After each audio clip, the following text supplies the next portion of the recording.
Chapter 3 The Destroyer Part 1 3:1 Men forget the days of the destroyer. Only the wise know where it went, and that it will return in its appointed hour. 3:2 It raged across the heavens in the days of wrath, and this was its likeness. It was as a billowing cloud of smoke enwrapped in a ruddy glow, not distinguishable in joint or limb. Its mouth was an abyss from which came flame, smoke, and hot cinders. 3:3 When ages pass, certain laws operate upon the stars in the heavens. Their ways change, there is movement and restlessness, they are no longer constant, and a great light appears redly in the skies. 3:4 When blood drops upon the earth, the destroyer will appear, and mountains will open up and belch forth fire and ashes. Trees will be destroyed and all living things engulfed. Waters will be swallowed up by the land, and seas will boil. 3:5 The heavens will burn brightly and redly, there will be a copper hue over the face of the land, followed by a day of darkness. A new moon will appear and break up and fall. 3:6 The people will scatter in madness. They will hear the trumpet and battle cry of the destroyer, and will seek refuge within dens in the earth. Terror will eat away their hearts, and their courage will flow from them like water from a broken pitcher. They will be eaten up in the flames of wrath, and consumed by the breath of the destroyer. 3:7 Thus it was in the days of heavenly wrath, which have gone, and thus it will be in the days of doom when it comes again. The times of its coming and going are known unto the wise. These are the signs and times which shall precede the destroyer's return. 110 generations shall pass into the west, and nations will rise and fall. Men will fly in the air as birds and swim in the seas as fishes. Men will talk peace one with another, hypocrisy and deceit shall have their day. Women will be as men and men as women, passion will be a plaything of man. 3:8 A nation of soothsayers shall rise and fall, and their tongue shall be the speech learned. A nation of lawgivers shall rule the earth and pass away into nothingness. One worship will pass into the four quarters of the earth, talking peace and bringing war. A nation of the seas will be greater than any other, but will be as an apple rotten at the core, and will not endure. A nation of traitors will destroy men with wonders, and it shall have its day. Then shall the high strive with the low, the north with the south, the east with the west, and the light with the darkness. Men shall be divided by their races, and the children will be born as strangers among them. Brother shall strive with brother, and husband with wife. Fathers will no longer instruct their sons, and the sons will be wayward. Women will become the common property of men, and will no longer be held in regard and respect. 3:9 Then men will be ill at ease in their hearts, they will seek they know not what, and uncertainty and doubt will trouble them. They will possess great riches, but be poor in spirit. Then will the heavens tremble, and the earth move, men will quake in fear, and while terror walks with them, the heralds of doom will appear. They will come softly, as thieves to the tombs, men will not know them for what they are, men will be deceived, the hour of the destroyer is at hand. Of 2:13 Those days, men will have the great book before them, wisdom will be revealed, the few will be gathered for the stand, it is the hour of trial.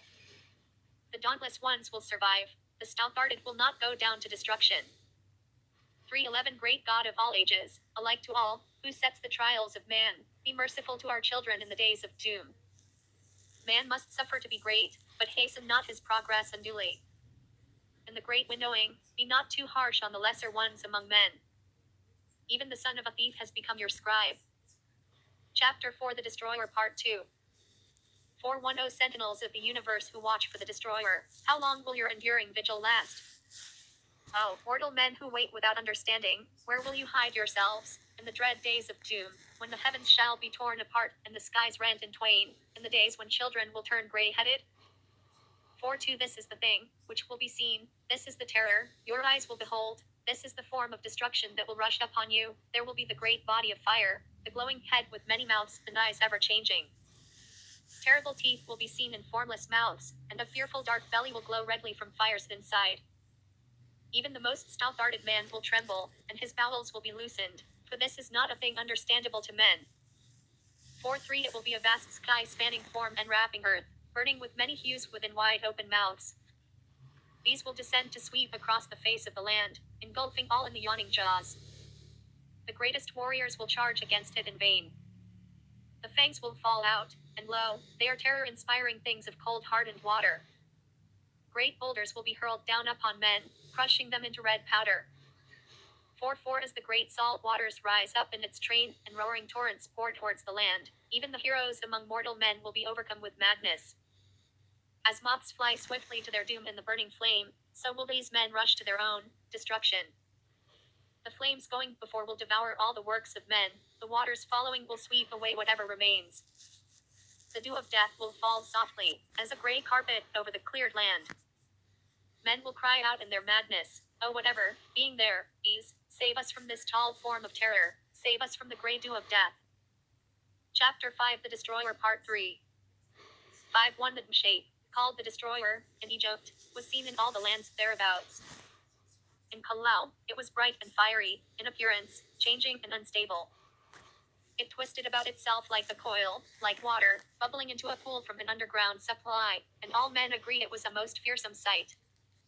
It was not a great comet, or a lucent star, being more like a fiery body of flame. 5:2 Its movements on high were slow, below it swirled in the manner of smoke, and it remained close to the sun, whose face it hid. There was a bloody redness about it, which changed, as it passed, along its course. It caused death and destruction in its rising and setting. It swept the earth with gray cinder rain, and caused many plagues, hunger and other evils. It bit the skin of men and beast until they became mottled with sores. 5:3 The earth was troubled and shook, the hills and mountains moved and rocked. The dark smoke-filled heavens bowed over earth, and a great howl came to the ears of living men, borne to them upon the wings of the wind. It was the cry of the Dark Lord, the Master of Dread. Thick clouds of fiery smoke passed before him, and there was an awful hail of hot stones and coals of fire. The Doomshape thundered sharply in the heavens, and shot out bright lightnings. The channels of water were turned back unto themselves when the land tilted, and great trees were tossed about and snapped like twigs. Then, a voice like 10,000 trumpets was heard over the wilderness, and before its burning breath, the flames parted. The whole of the land moved, and mountains melted. The sky itself roared like 10,000 lions in agony, and bright arrows of blood sped back and forth across its face. Earth swelled up like bread upon the hearth. 5:4 This was the aspect of the Doomshape, called the Destroyer, when it appeared in days long gone by, in olden times. It is thus described in the old records, few of which remain. It is said that, when it appears in the heavens above, earth splits open from the heat, like a nut roasted before the fire. Then, flames shoot up through the surface and leap about like fiery fiends upon black blood. The moisture inside the land is all dried up, the pastures and cultivated places are consumed in flames, and they and all trees become white ashes. 5:5 The Doomshape is like a circling ball of flame, which scatters small fiery offspring in its train. It covers about a fifth part of the sky and sends writhing snake-like fingers down to earth. Before it, the sky appears frightened, and it breaks up and scatters away. Midday is no brighter than night. It spawns a host of terrible things. These are things said of the Destroyer in the old records. Read them with solemn heart, knowing that the Doomshape has its appointed time and will return. It would be foolish to let them go unheeded. Now, men say, such things are not destined for our days. May the great God above grant that this be so.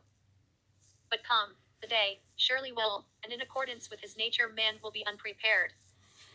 Of 5:1 Chapter 6 The Dark Days Red Sea Crossing 6:1 The dark days began with the last visitation of the Destroyer, and they were foretold by strange omens in the skies. All men were silent and went about with pale faces.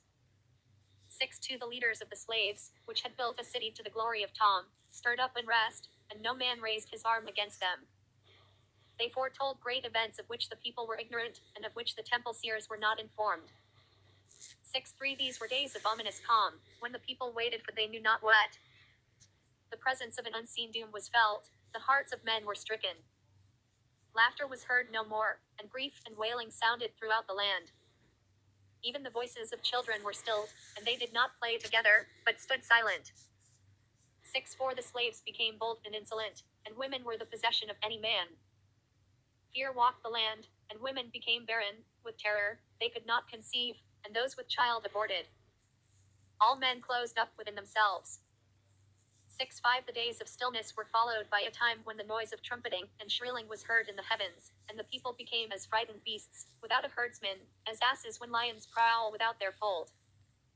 6:6 The people spoke of the God of the slaves, and reckless men said, if we knew where this God were to be found, we would sacrifice to him, but the God of the slaves was not among them. He was not to be found within the swamplands or in the brick pits. His manifestation was in the heavens for all men to see, but they did not see with understanding. Nor would any God listen, for all were dumb because of the hypocrisy of men. 6:7 The dead were no longer sacred, and were thrown into the waters. Those already entombed were neglected, and many became exposed. They lay unprotected against the hands of thieves. He who once toiled long in the sun, bearing the yoke himself, now possessed oxen. He who grew no grain now owned a storehouse full. He who once dwelt at ease among his children now thirsted for water. He who once sat in the sun with crumbs and dregs was now bloated with food. He reclined in the shade, his bowls overflowing.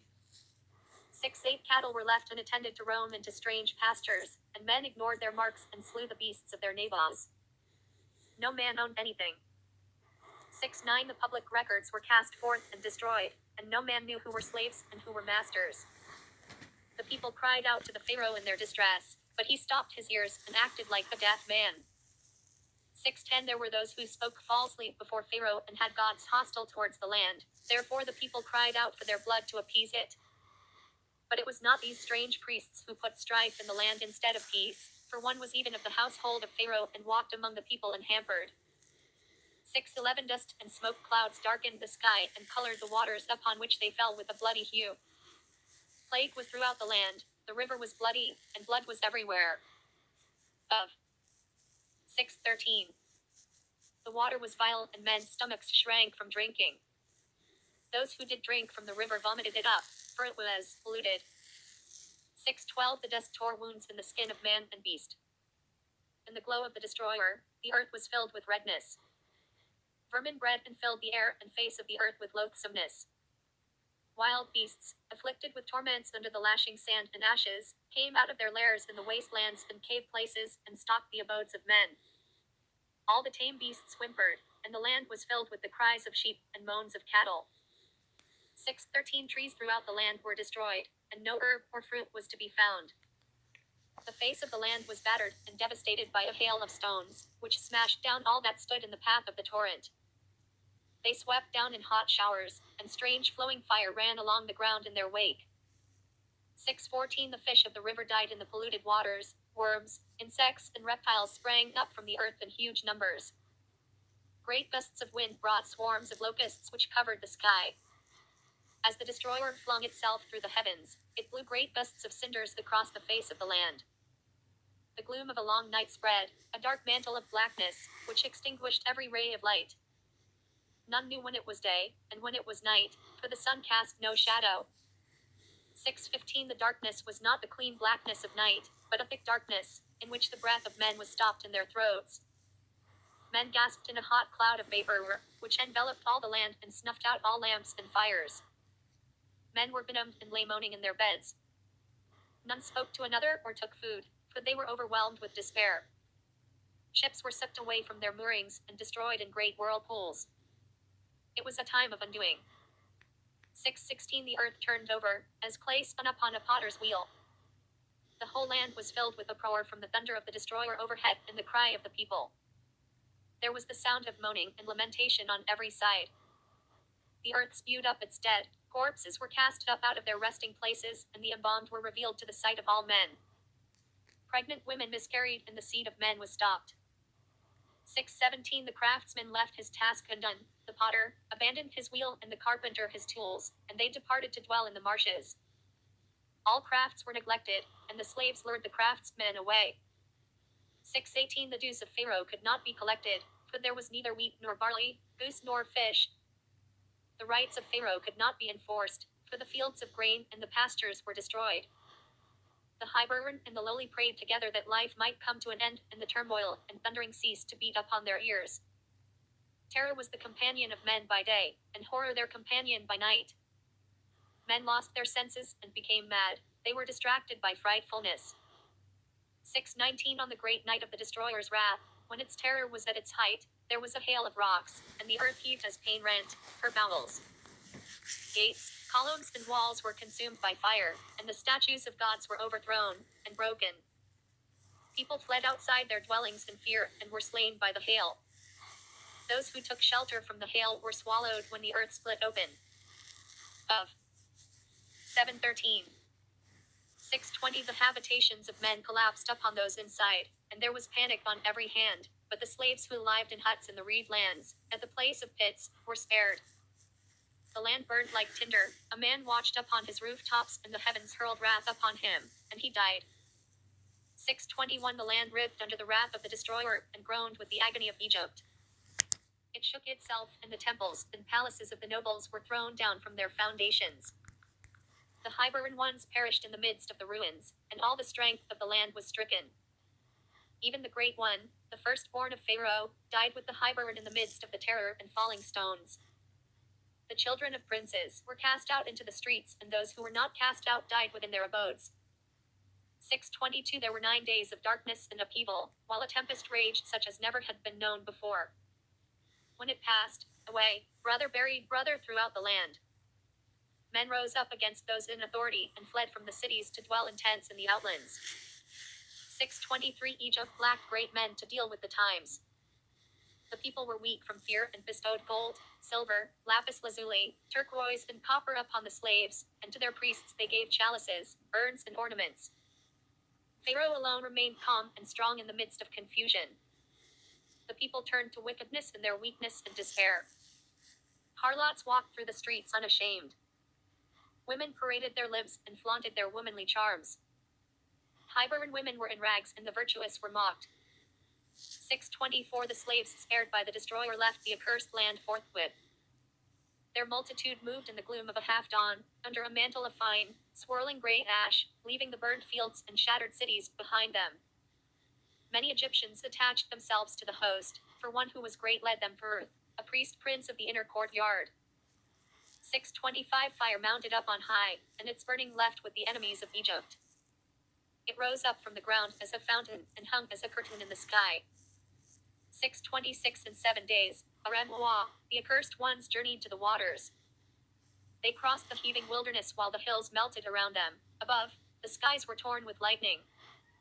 They were sped by terror, but their feet became entangled in the land, and the wilderness shut them in. They knew not the way, for no sign was constant before them. 6:27 They turned before Nashari and stopped at Sheketh, the place of quarries. They passed the waters of Maha and came by the valley of Pikrah, northward of Mara. They came up against the waters, which blocked their way, and their hearts were in despair. The night was a night of fear and dread, for there was a high moaning above, and black winds from the underworld were loosed, and fire sprang up from the ground. The hearts of the slaves shrank within them, for they knew the wrath of Pharaoh followed them, and that there was no way of escape. They hurled abuse on those who led them. Strange rites were performed along the shore that night. The slaves disputed among themselves, and there was violence. 6:28 Pharaoh had gathered his army and followed the slaves. After he departed, there were riots and disorders behind him, for the cities were plundered. The laws were cast out of the judgment halls and trampled underfoot in the streets. The storehouses and granaries were burst open and robbed. Roads were flooded, and none could pass along them. People lay dead on every side. The of 8:13 Palace was split, and the princes and officials fled, so that none was left with authority to command. The lists of numbers were destroyed, public places were overthrown, and households became confused and unknown. 6:29 Pharaoh pressed on in sorrow, for behind him all was desolation and death. Before him were things he could not understand, and he was afraid, but he carried himself well and stood before his host with courage. He sought to bring back the slaves, for the people said their magic was greater than the magic of Egypt. 6:30 The host of Pharaoh came upon the slaves by the salt water shores, but was held back from them by a breath of fire. A great cloud was spread over the hosts and darkened the sky. None could see, except for the fiery glow and the unceasing lightnings, which rent the covering cloud overhead. 6:31 A whirlwind arose in the east and swept over the encamped hosts. A gale raged all night, and in the red twill at dawn there was a movement of the earth. The waters receded from the seashore and were rolled back on themselves. There was a strange silence, and then, in the gloom, it was seen that the waters had parted, leaving passage between. The land had risen, but it was disturbed and trembled. The way was not straight or clear. The waters about were as if spun within a bowl. The swampland alone remained undisturbed. From the horn of the destroyer came a high, shrilling noise which stopped the ears of men. 6:32 The slaves had been making sacrifices in despair. Their lamentations were loud. Now, before the strange sight, there was hesitation and doubt. For the space of a breath they stood still and silent.